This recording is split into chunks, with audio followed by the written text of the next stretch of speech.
All right, shalom, shalom, shalom.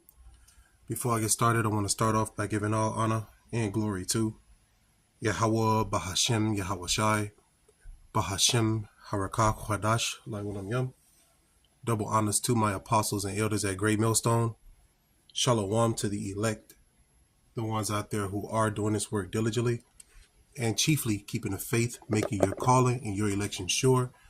All right, we're going to get right into this quick little video that I found on YouTube. It came to me in one of my feeds, and precept came to mind. What's that? Leviticus chapter 18, right? And I'm gonna start at verse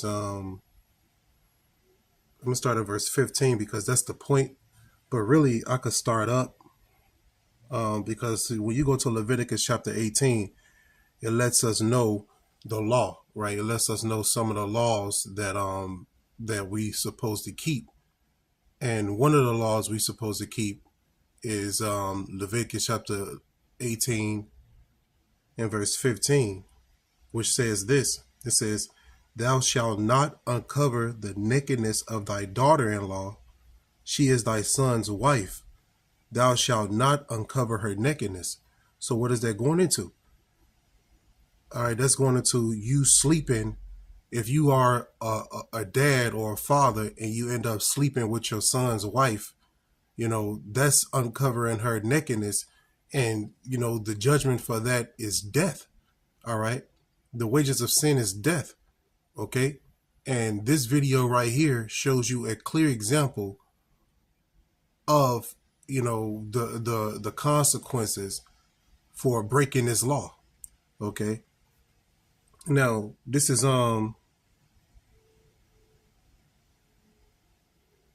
Leviticus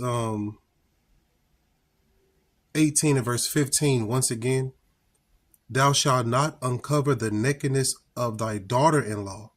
She is thy son's wife. Thou shalt not uncover her nakedness."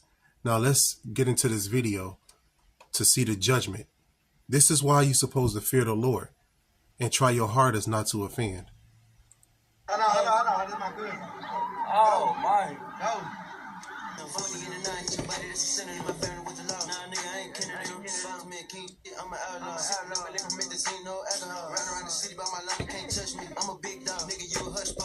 On January 25th, 2022, the quiet streets of Fort Worth, Texas were shattered by a crime almost too shocking to believe. A famous rapper killed his father for getting his grandson's mother pregnant. At about 4:50. Now that's insane, right? I just brought up to you the precept, Leviticus 18 and verse 15, right? And this guy slept with his son's wife, ended up getting her pregnant. Let's continue on.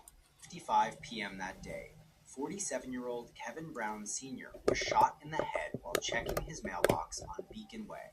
Surveillance footage later revealed a black Chrysler 200 idling near his home for more than 10 minutes before the fatal shot rang out. What made it all disturbing was the person behind it all. It was none other than his own son, 23-year-old rapper Braylon Crazy Boy Bray Brown Jr., who was already in jail. From inside a jail cell, Braylon allegedly plotted his father's execution, all because of a betrayal involving a woman who had ties to them both and two children caught in the middle. But what police uncovered next turned this case from shocking to unimaginable.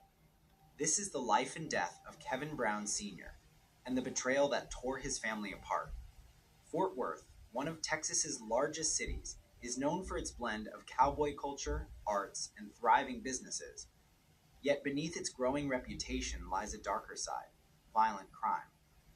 With one of the highest crime rates in the state, the city has long struggled with gang rivalries and street conflicts. Kevin Brown's killing was not just another statistic. It became one of the most disturbing cases in the city's history, turning a neighborhood driveway into the site of a calculated execution. Now, let's not negate the fact that this woman came between a father and son. And let's look at what the scripture says about the woman. This is Sirach chapter 25 or Ecclesiastes chapter 25 and verse Slakia. I just had it. Here it is.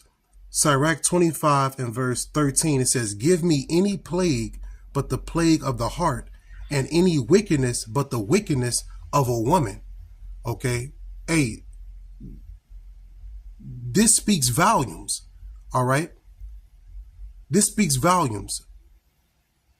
I'm going to read that again. Sirach 25 and 13. Give me any plague but the plague of the heart, meaning the mind, and any wickedness but the wickedness of a woman.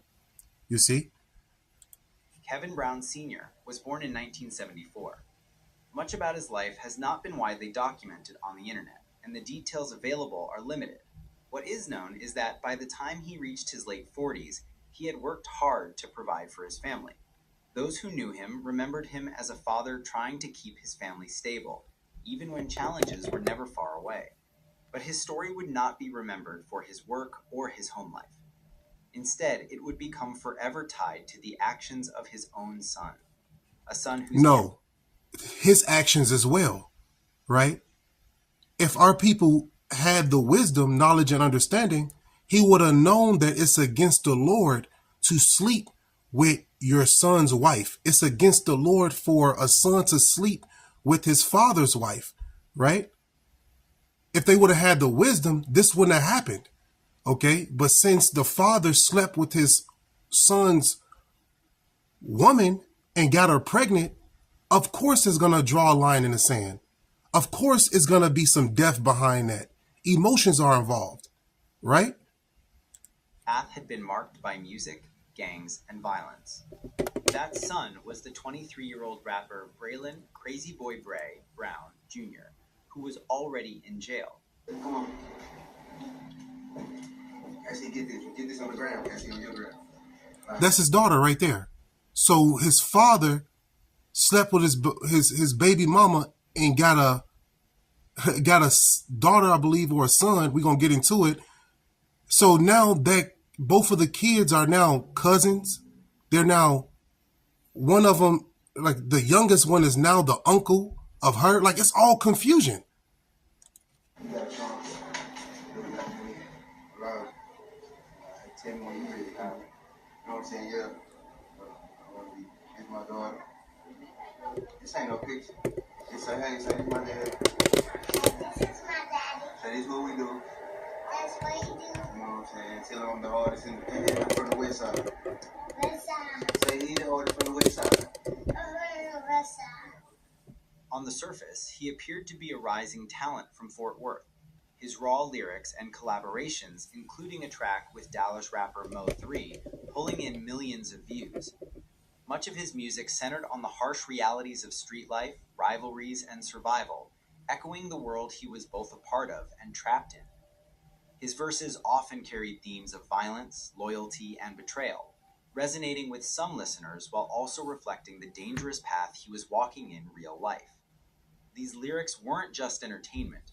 They hinted at the turmoil that would later spill out of the studio and into the streets, foreshadowing the violent choices that would ultimately define his future. To fans, he was the gritty voice of Fort Worth street rap. But information about Braylon outside of his music is not as easily found online. Much of what is known about him isn't easily found online. But what police reports and court records reveal paint a darker picture, one far removed from the image of a rising rapper. Behind the numbers and songs, authorities documented him as a member of the Rolling 60s Crips, one of the city's most notorious sets. His reputation was not built on music alone. It was tied to a long trail of violence. The first signs of how dangerous Braylon's world could become surfaced in early 2020. It was here that the first cracks in his path became undeniable, and the city of Fort Worth would see innocent lives stolen in the crossfire. This one looks at, and no more finna get mad on the way. Like Como, eat untamed, we be creeping in the store. Hey, the Chris got a camera while we shoot, that's a promo. What is shit? You niggas saying, nigga, I don't want no feet. Man, everybody's not a rapper, man. All right. You not my friend. Cut throat in T, nigga, tell me what you saying. Dressed up in all black, see who ain't playing. Still on the mid, trying to catch me a body. It might die down, but beeping is a hobby. On January 9th, 33-year-old Anjanette Anjan Eubanks was shot inside a home on Canyon Circle Drive. She was remembered as a kind, motherly woman, but that night she became the first casualty directly tied to Braylon's violent feud. You see, it goes deep, man. You know, the wickedness that's in this place. I got a precept. This is Hosea chapter 4 and verse 6. It says, "My people are destroyed for the lack of knowledge. Because thou hast rejected knowledge, I will also reject thee, that thou shalt be no priest to me, seeing thou hast forgotten the law of thy God, I will also forget thy children." So you see that our people are being destroyed, man, by their own actions mainly. You see, this whole situation could have been avoided if Jake dwell in wisdom. But since they fall susceptible to the lust of the flesh, now you have this whole love triangle and everybody's paying. You see, everybody's paying. She was put to death. The dad was shot in the head.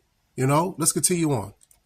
Remembering her as a kind-hearted woman and a motherly type to so many, Eubanks was shot inside this home we're told she was visiting Thursday night. All I heard was a bang, bang, bang. But the police had the street blocked off here. A lot of vehicles, police vehicles, up and down the street. Officer Brad Perez says so far no arrests have been made. If anyone last night happened to see or hear anything around that time, around 11 p.m., maybe like a vehicle driving off real fast or somebody running, anything that appeared to be suspicious, we do ask that you reach out to us with that information. It's crazy. Folks just don't value human life anymore. Prosecutors later explained that her death was the first blow in a violent chain started by Braylon himself. But Braylon's violence did not end there. Just 3 days later, on January 12th, 17-year-old Cheyenne Moore, a high school student from Arlington, was gunned down on East Rosedale Street. Once again, prosecutors linked the killing to Braylon's actions. She had her whole future ahead of her, yet her life was cut short in a storm of bullets unleashed during the same reckless campaign.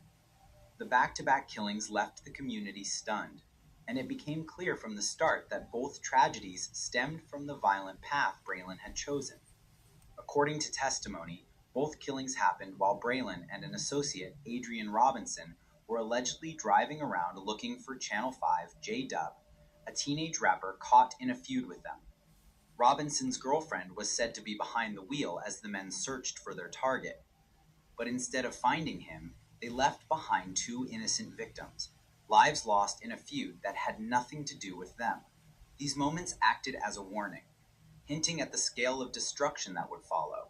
The tragedies of Eubanks and Moore sent ripples of fear through Fort Worth, foreshadowing the chaos and bloodshed that would follow wherever Braylon's name appeared.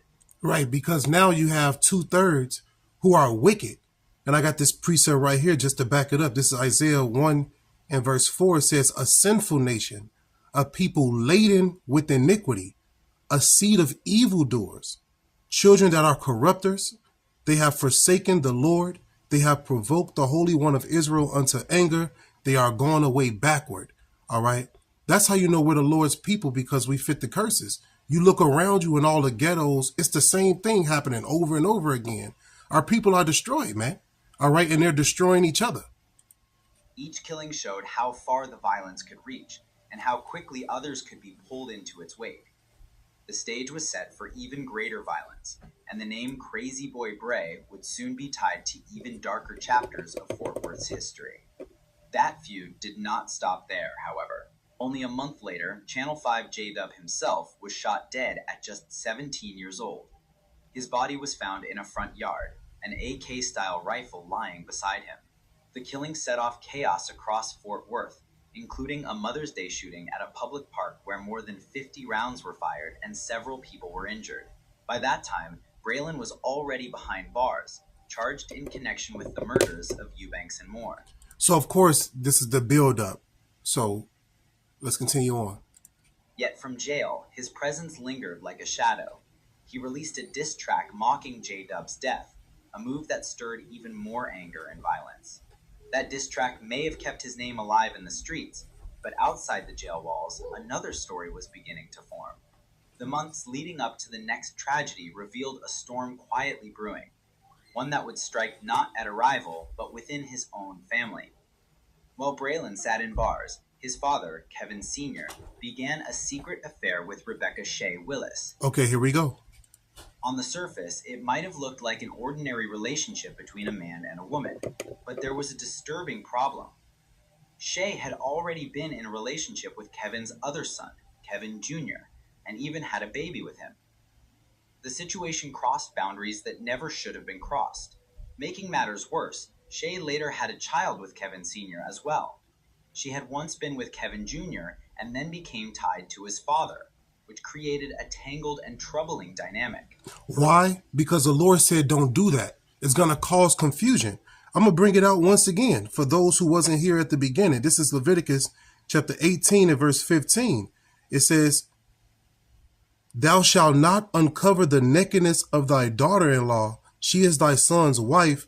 Thou shalt not uncover her nakedness." This is why he was judged. This is why he was shot in the head.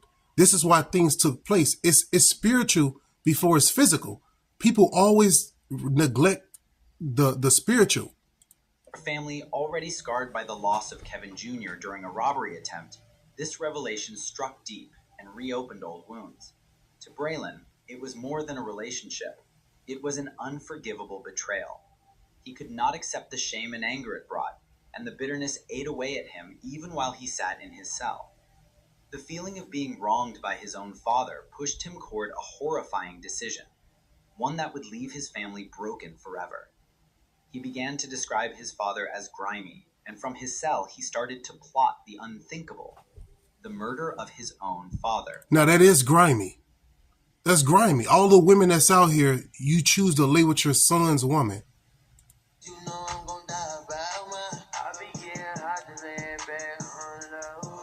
These niggas play with me, I swear you gon' waste my hoe. And I ain't never had nobody with me. And I always seem like motherfuckers pull me down or against me.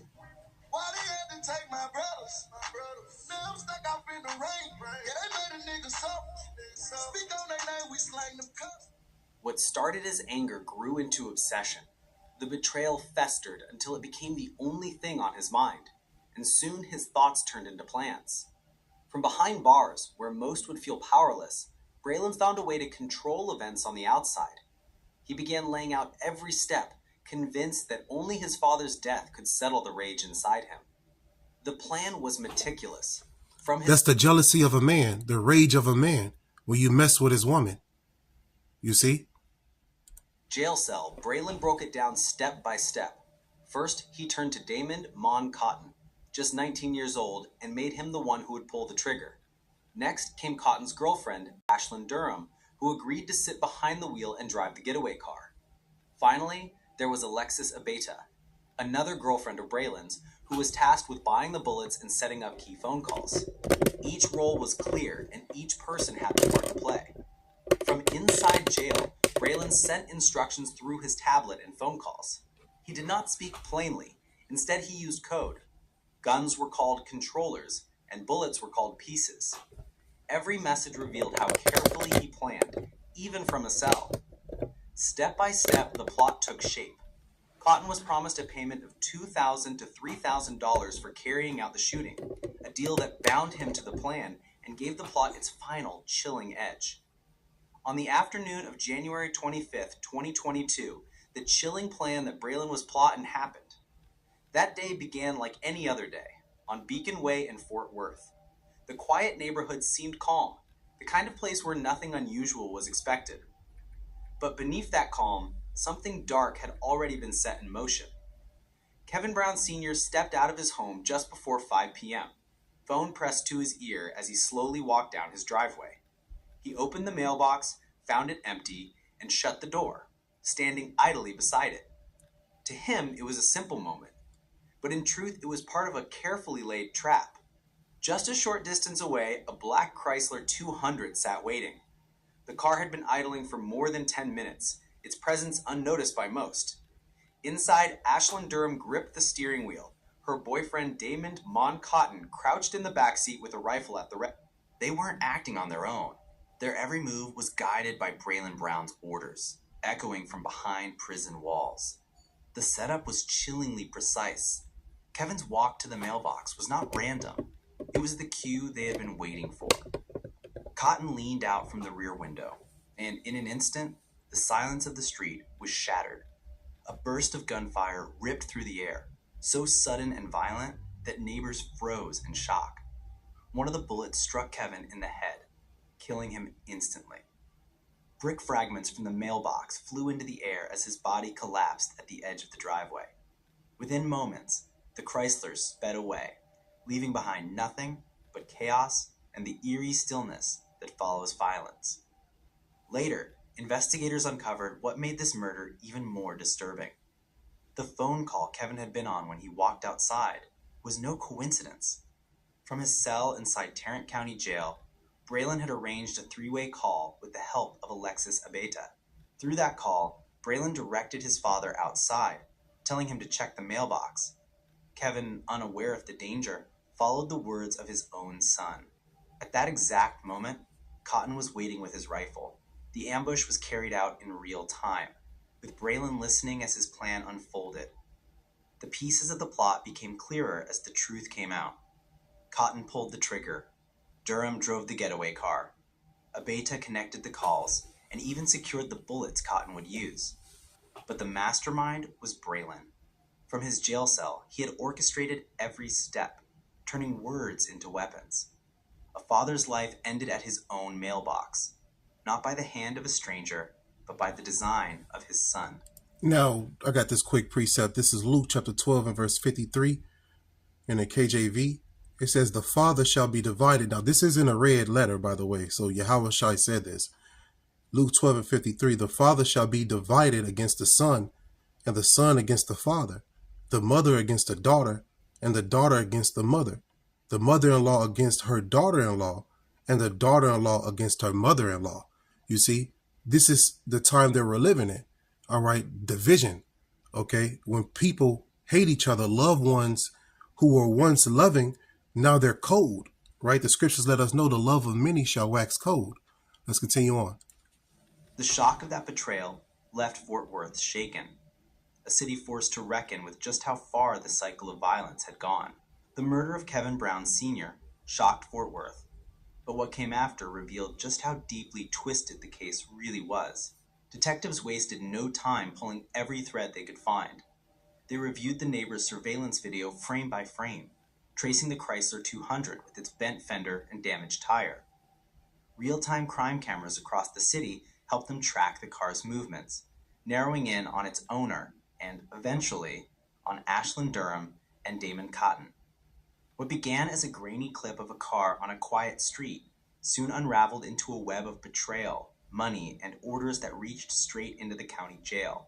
When police moved in, the truth finally came out, little by little. Investigators uncovered his jail tablet messages, his phone calls, the coded words he used for guns and bullets. And to top it all off, the police found the elaborate plan he made to kill his father. Piece by piece, the picture grew darker. And then came the evidence that pushed the case into an even deeper shadow. It wasn't just about the planning. It was about the betrayal inside the family.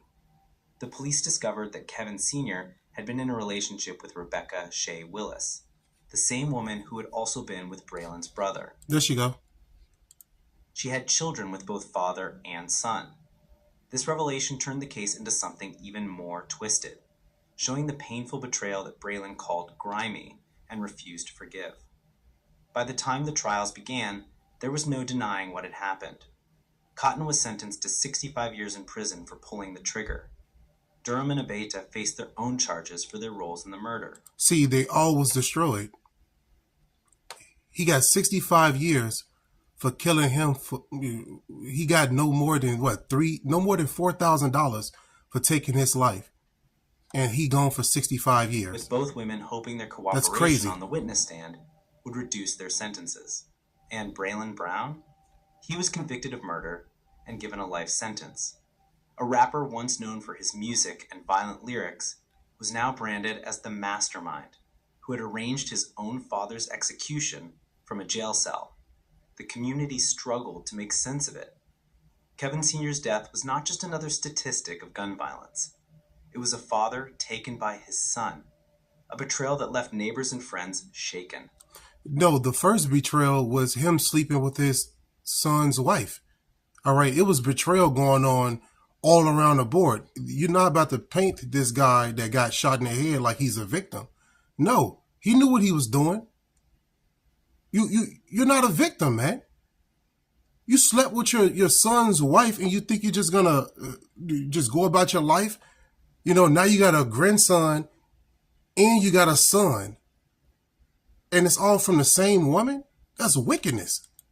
Families across Fort Worth spoke of the case as a chilling reminder of how cycles of violence, gang culture, and broken loyalty could destroy even the closest bonds. And this is not the only story like this.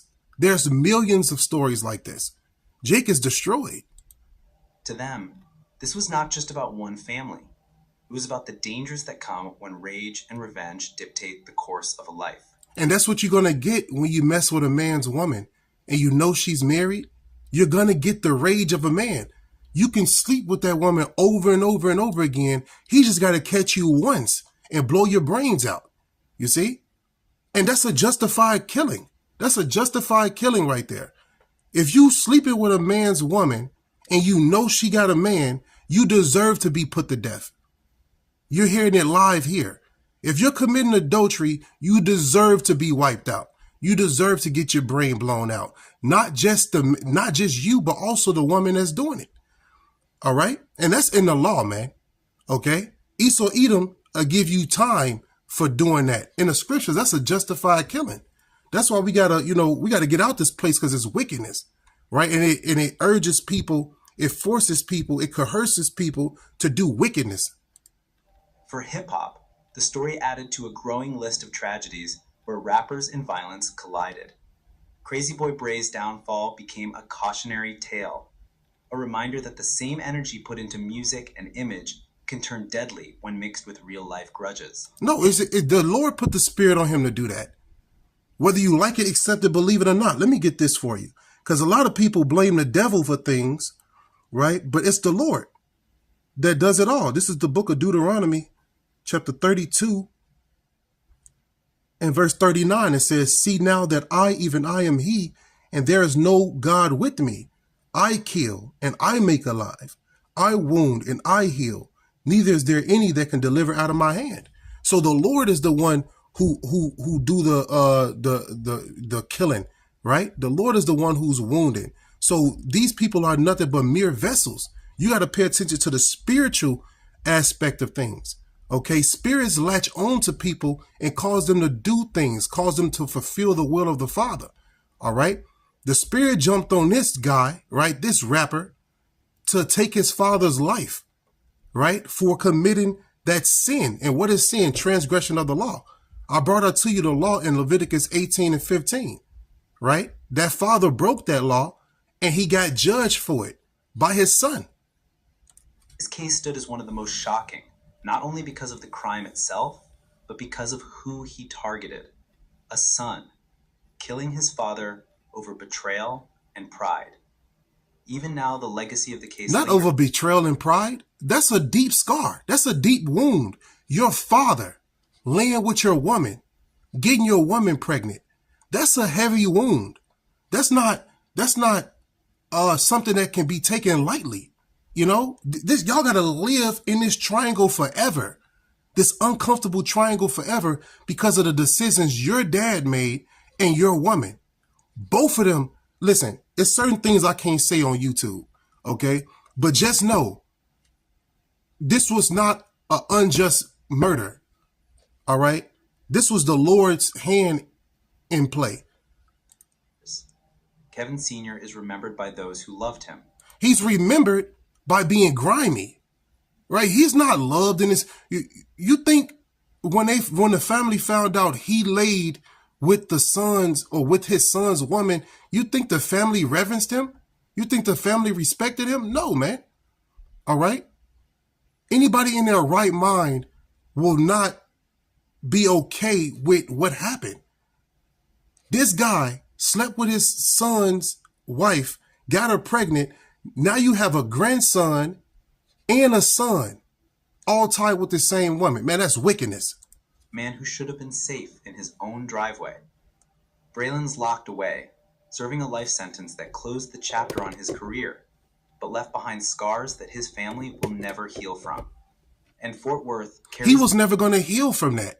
He's in a jail cell and his mind is going, you got to understand something, man. When you sit in some place, just your body confined, you got nothing but your mind, and your mind is racing, thinking about the betrayal, thinking about what happened, thinking about the details. He didn't find no rest until he put his father to death. And that's how the spirits get on you. You see, it festers, and over again, it just mess with your mind until you do that action, you know? The weight of another name etched into its long history of violence. A story of blood ties severed in the most brutal way. Now, I'm done with that. I want to get the comments real quick. I want to get some comments, okay?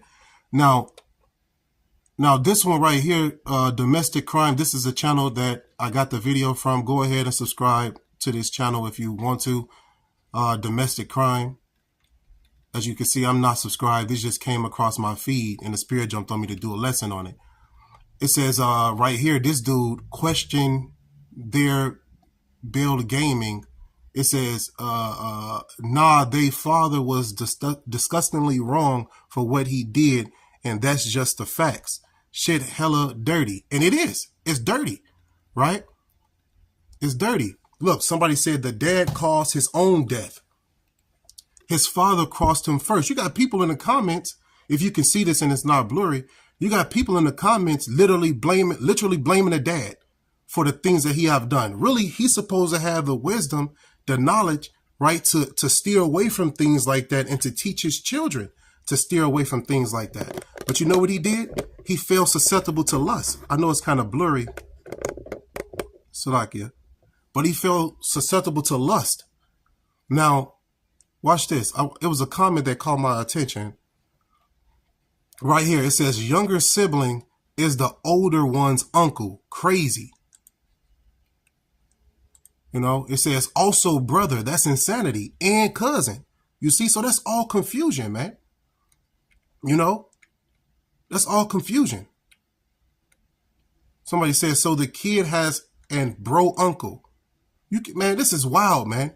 This is a terrible situation, but guess what? This was the hand of the Lord in place. Okay? Look, somebody right here says, I know people are mostly blaming the girl, but this is on the father. Matter of fact, this is on both of them. Too many times have you seen a situation where a woman just get let off? Nothing happens to the woman, right? The man end up taking out the other man and nothing happens to the woman. The dude that end up being, so-called cheated on, right? He come into the situation, seeing his woman committing adultery on him. He take out the dude and let his woman live. Wait, according to the Bible, both of them supposed to be put to death. Okay. But this comment right here is trying to bypass the actions of the woman like this world do, right? The woman can't do nothing wrong, right? You speak on that, then you're the enemy, and now you're getting blackballed and now you're getting canceled. But this comment right here says, I know people are mostly blaming the girl, but this is on the father. No, correction. This is on both of them.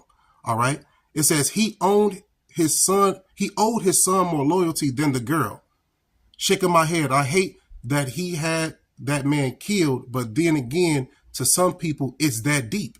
And it's that deep, man. All right. The father was supposed to protect the son.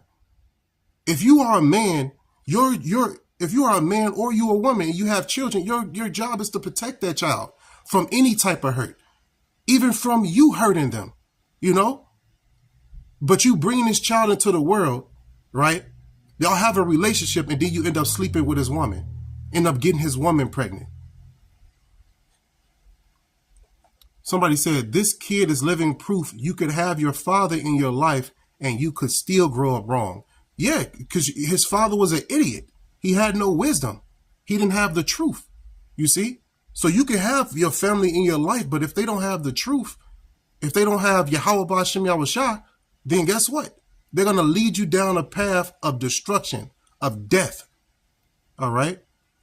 Somebody said she destroyed 2 families by sleeping with her kid, dad, and granddad. What she thought this would end like. Worst mom ever. You see? And I agree with that.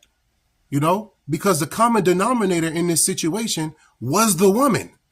You know, let's stop there real quick. Let's park there. All right.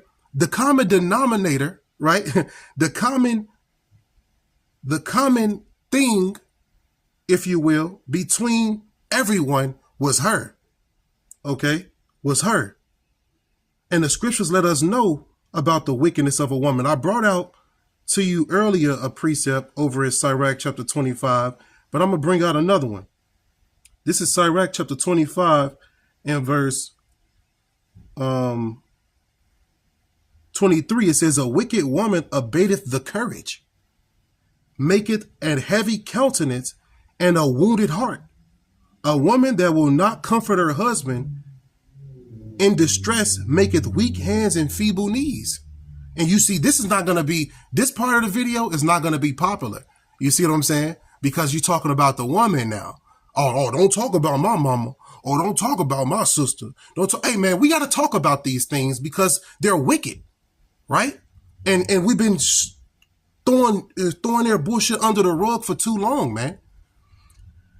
This is Sirach chapter 25 and verse 24, and I'm about to end it after this one. It says, of the woman came the beginning of sin, and through her we all died, right? So that's a cut, okay? You got wicked women out here that'll put you to death, okay? And not only will they put you to death, they'll cause your death. So you got to steer away from these people, man. All right, if they don't got the spirit on them, you got to steer away from them, or you're going to end up a number. You know, you're going to end up one of them numbers, you know, on the world population clock. When, you know, if you look up the world population clock, it's somebody dying every 5 to 9 seconds, you know, and I guarantee a lot of those situations is because of the woman. A lot of those situations is because of the sin that Jake do. You see?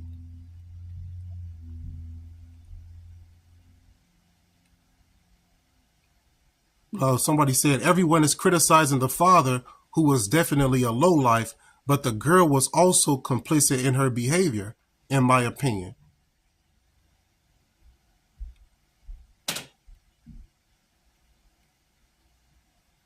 It says, bruh, she has 3 kids, 1 by dad and 1 for both of his sons. That's crazy. All 3 of them. I didn't catch that. So she had a baby by both of his sons? Bruh, she has 3 kids, 1 by the dad and 1 from both of his sons. All 3 of them wrong. Messing with the dead man's BM is crazy work. So you telling me she was first the baby mama of the dude that got killed, the first brother. Then she ended up sleeping with the other brother, had a baby by him. Then the second brother went to jail for all the murders and shit that he was doing. Then he ended up creating a plan to murder his father because his father slept with the girl and got her pregnant. That's crazy work, man. That's nasty work. You know, that's nasty work, man. I didn't even catch on to that in the video.